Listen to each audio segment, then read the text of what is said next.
Les conseillers municipaux de la commune de Pitoa, dans la région du Nord Cameroun, ont adopté à 100% le compte administratif de l'exercice 2014 du maire Ousmanou Aman Sali.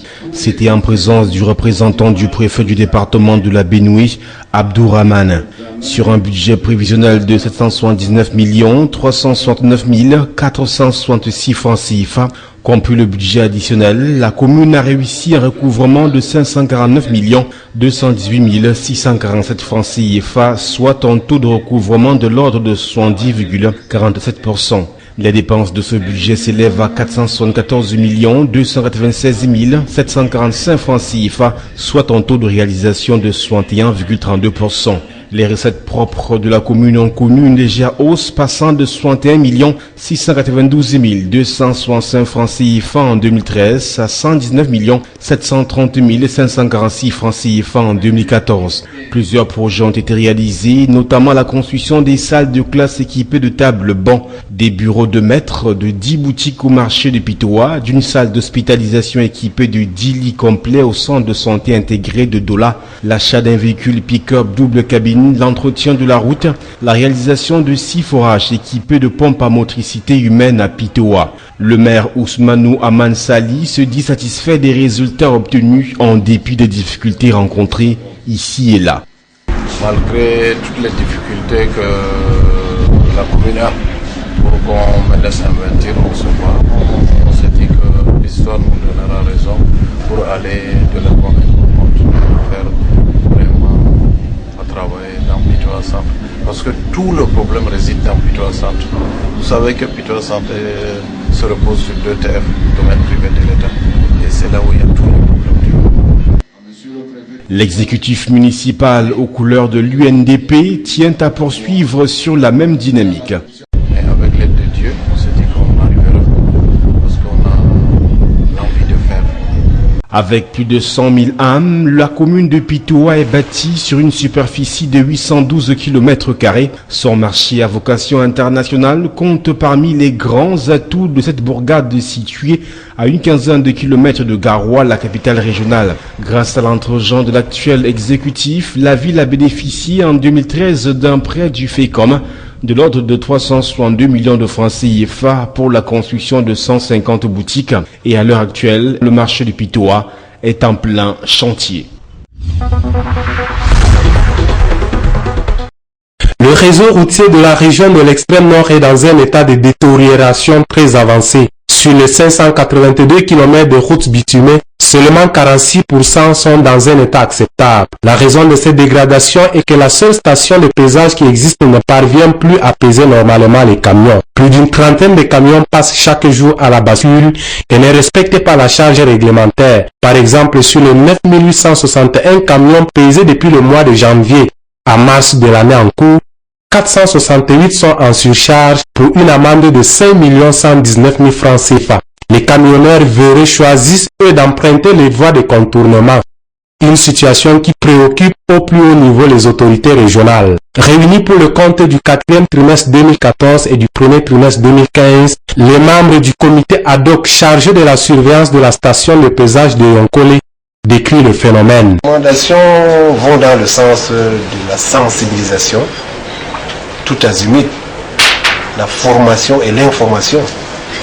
Les journées portes ouvertes, aller également vers les universités, les écoles, les commerçants qui sont des populations cibles pour leur faire comprendre le bien fondé de la route, qui est un patrimoine commun, au même titre que tous les autres patrimoines et qui nécessite le contrôle, la surveillance par tout le monde. Les assises présidées par le gouverneur ont débouché sur des résolutions afin d'assurer la protection du patrimoine routier. Il s'agit entre autres de sensibiliser et informer les transporteurs et usagers sur les modalités de contrôle des charges, de contrôler de manière permanente la fiabilité et le rendement des appareils et équipements de pesée, de rendre effectives les opérations de délestage des charges supplémentaires, de veiller à la bonne moralité des personnes civiles et de maintien de l'ordre en service à la station de pesage, de réprimer les atteintes, d'évaluer périodiquement les activités de la station de pesage. Tables d'accouchement, d'examen médical, d'incubateur, de chariots de médicaments, de modèles anatomiques, d'organes génitaux féminins, de squelettes humains complets constituent le don offert par le Fonds des Nations Unies pour la population et son partenaire, la Fondation MTN, à l'école privée d'infirmiers et de sages-femmes maïticiens de Garoua dans la région du Nord Cameroun. Avec ce que nous venons de recevoir, nous allons d'année en année améliorer la formation de ces étudiants. Et l'une des difficultés majeures que nous avions, c'était aussi de trouver aussi cet équipement.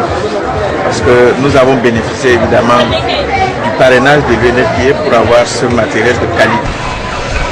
En effet, 7000 cas de décès en moyenne sont enregistrés au Cameroun chaque année en raison de l'insuffisance d'une prise en charge obstétrique de qualité. Il faut rappeler que le Cameroun ne comptait que 129 sages-femmes qualifiées en 2011, d'où la question de savoir combien sont-elles aujourd'hui, quand on sait que selon l'Organisation mondiale de la santé OMS, il faudrait au minimum 5400 sages-femmes pour pouvoir prendre en charge dans des conditions acceptables les milliers d'accouchements enregistrés dans les hôpitaux du Cameroun.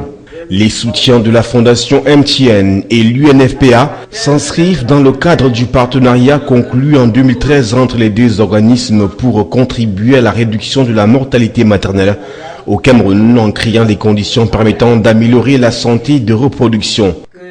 Essayer de faire dans cette collaboration avec le Fonds des Nations Unies pour la population, à travers cette contribution, et qui connaissent les situations sur le terrain, réduire au maximum le nombre de femmes qui perdent la vie en voulant donner la vie.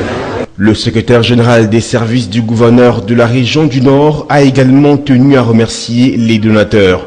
Il a en esprit que ce matériel offert pourra contribuer à la bonne formation des sages-femmes.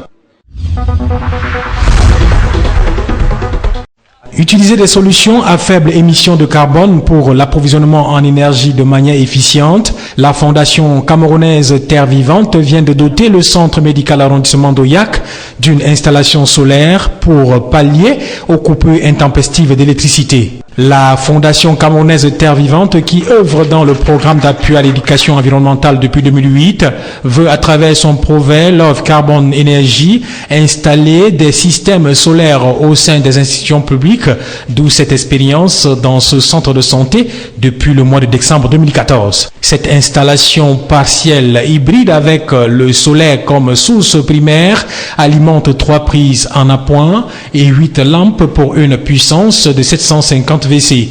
La cérémonie d'inauguration de ce dispositif ce 16 avril était présidée par la représentante du maire de la commune d'arrondissement de Douala 3e.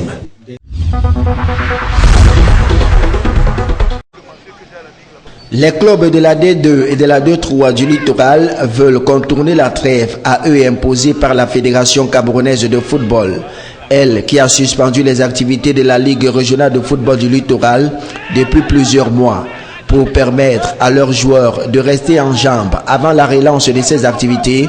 Plusieurs présidents des clubs appartenant au label Maison Mère pour la plupart ont choisi de jeter leur poulain sur l'heure des jeux pour une série de rencontres amicales.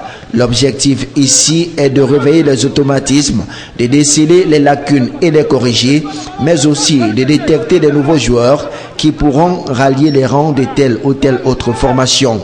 Certains acteurs du football dans le littoral, quant à eux, placent ce regroupement sous le signe de la réconciliation entre les deux factions qui se disputent la gestion du football dans le littoral.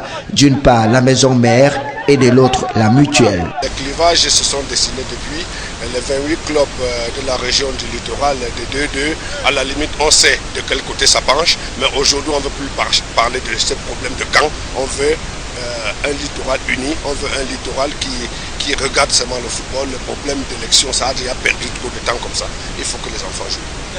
D'autres, par contre, pensent le contraire.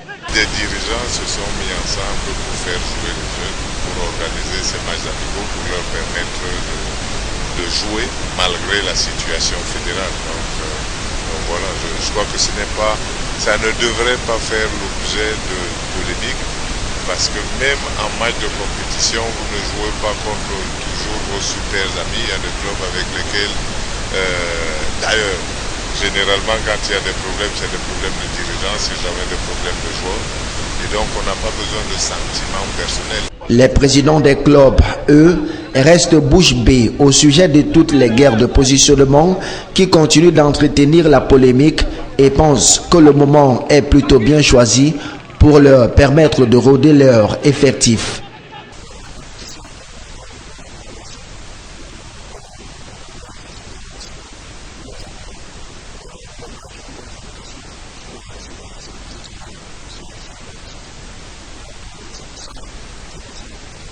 En tout cas, réconciliation ou pas, les joueurs, eux, n'ont qu'un seul objectif, faire ce qu'ils savent bien faire, c'est-à-dire jouer au football, et c'est ce à quoi ils se livrent à cœur joie depuis ce 17 avril 2015.